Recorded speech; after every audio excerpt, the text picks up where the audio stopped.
I work at a small tech firm and have always had a solid rapport with my manager, Dan. He's laid back, approachable, the kind of boss who makes the workday feel less like a grind. So when he invited me to join his family on a 5-day cruise, I didn't think twice. I needed the break. Dan brought along his wife, Carol, and their teenage son, Ethan.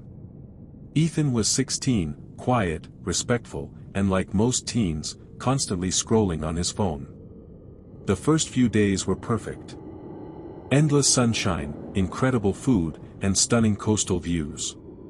The cruise ship was huge, complete with swimming pools, arcades, and even a theater. Ethan mostly kept to himself, occasionally hanging by the pool with a few other teens. Then everything changed. It was around 1:30 in the morning when I was startled awake by a loud knock on my cabin door. Dan stood there, his face pale, eyes wide with panic. "Is Ethan in here?" he asked, his voice strained. Still half asleep, I shook my head. "No, why?" He never came back to the room after dinner. A deep unease settled over me. We quickly got dressed and headed to guest services, where Carol had already reported Ethan missing. Within minutes, the crew initiated a ship-wide search. They checked every open area, restaurant, and deck. Hours passed. No sign of him. The worry grew heavier. By 3 a.m., we were helping check the restricted areas, unused rooms, maintenance corridors, quiet hallways. I was teamed up with a security officer, tall, silent, focused. We methodically searched room by room, finding nothing but silence. Then we opened one of the empty cabins, and found him. Ethan was there, tied up, mouth gagged, eyes wide and wet with fear. We rushed to untie him. The moment the gag came off, he began sobbing. He said if I made a sound, he'd hurt my parents, he cried. "Who?" I asked. "A man dressed in black. He grabbed me after I left dinner. Tied me up and said to keep quiet. He was shaking all over. This wasn't a joke. Someone had actually kidnapped him." Security jumped into action. Surveillance footage was pulled. The ship was searched again, and what they discovered was horrifying. The person behind it was someone from our own company. A quiet employee from finance we had even shared drinks with earlier in the trip. He didn't resist when they arrested him. Just sat still, hands folded, while the authorities took him into custody at the next stop. Why did he do it? A twisted vendetta against Dan. He believed that by targeting Ethan, he could get revenge. Even now, months later, I still think about that night. A peaceful vacation that turned into something out of a nightmare. The ocean might seem like the ultimate escape, but no place is truly safe when the danger comes from someone you thought you knew. I was just 13 when my family set off on a cruise to Antarctica, a frozen dream at the edge of the world. It was supposed to be the trip of a lifetime, and for a while, it was. I was over the moon. The idea of a colossal ship cutting through ice and ocean was more than exciting, it felt magical. By day, the ship was alive with color and noise. Laughter echoed from the pools, music danced from speakers, and every corner buzzed with excitement. It was paradise. But when the sun dipped below the horizon and night fell over the icy waters, the ship changed. Gone were the sounds of joy.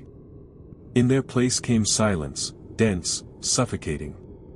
The corridors, once glowing and inviting, dimmed to a cold hush. The ship didn't feel like a vessel of adventure anymore. It felt like it was holding its breath. That's when it began. It was around 2 a.m. I couldn't sleep.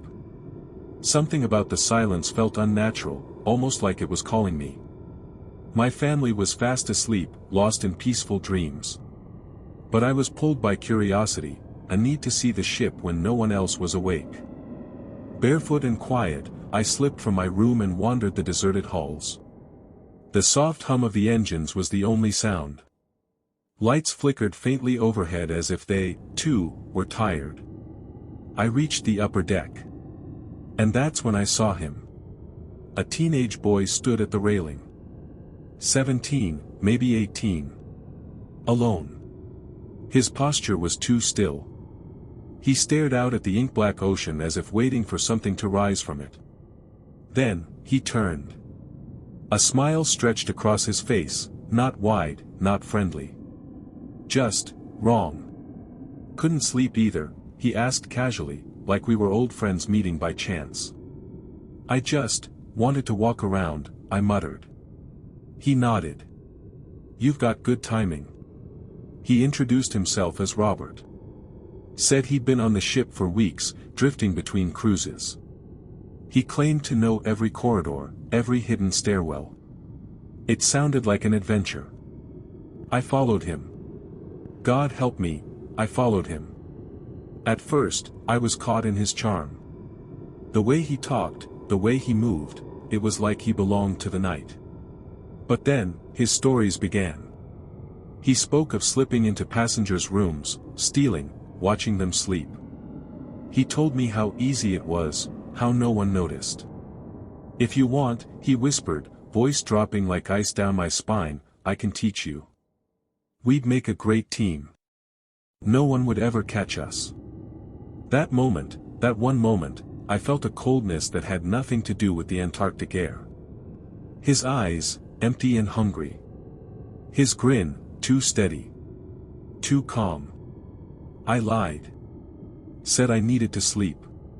He nodded again, same smile, but said nothing else. I didn't run. But I walked fast. I locked the door behind me and never stepped out alone again. But fate wasn't done with me. 2 nights later, I overheard it, whispers among the adults, murmurs from crew members. A man had been arrested after being caught stealing from a wealthy passenger's cabin. Caught red-handed. His name? Robert. I felt the blood drain from my face. What if I'd said yes? What if I'd stayed? I don't know who Robert really was, or how long he had been sailing unnoticed. But I do know this. Sometimes evil doesn't growl or lunge. Sometimes it smiles. And waits for you, in the dark.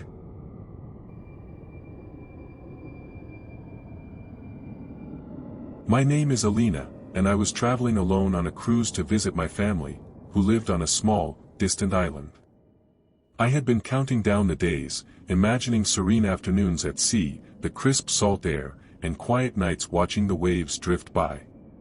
But I never expected what would actually unfold. I never expected the fear.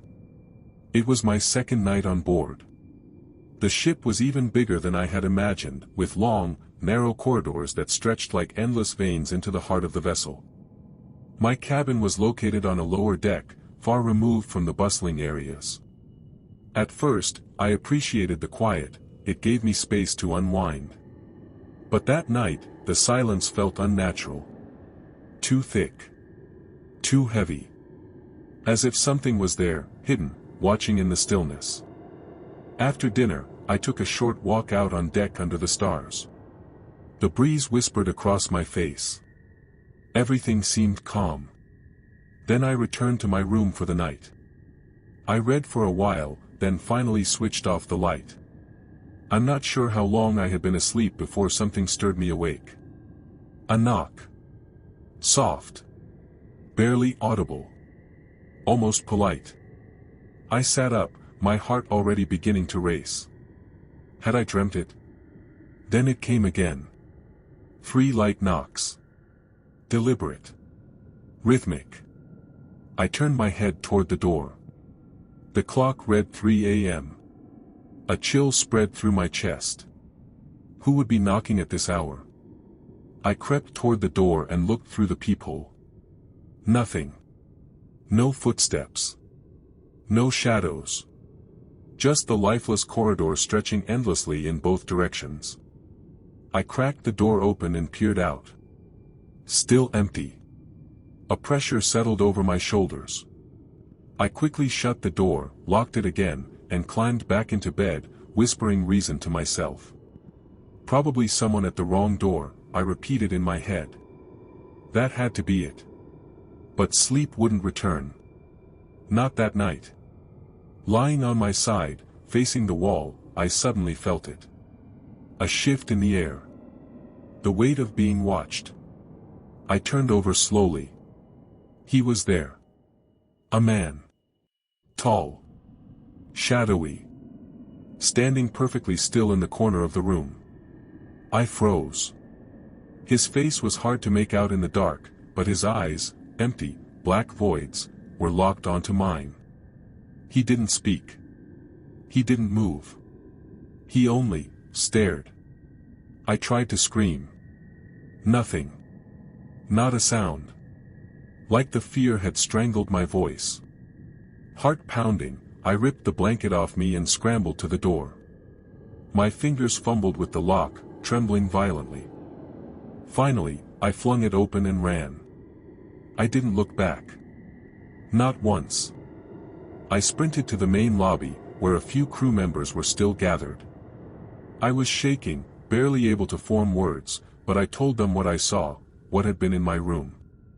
Security searched the cabin. It was empty. They were kind, but I could see it in their faces. They thought it was a dream. Stress, maybe. A nightmare. But I knew. He had been there. I saw him. Later, one of the crew members, a quiet older man, pulled me aside. His eyes were serious, his voice low. He told me something no one else dared to say. That cabin had a history.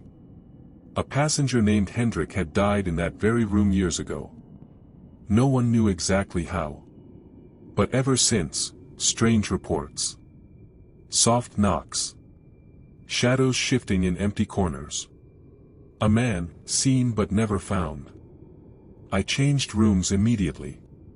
But even now, when I close my eyes, I still see him. Standing in the dark. Watching. Waiting. Those lifeless eyes still follow me.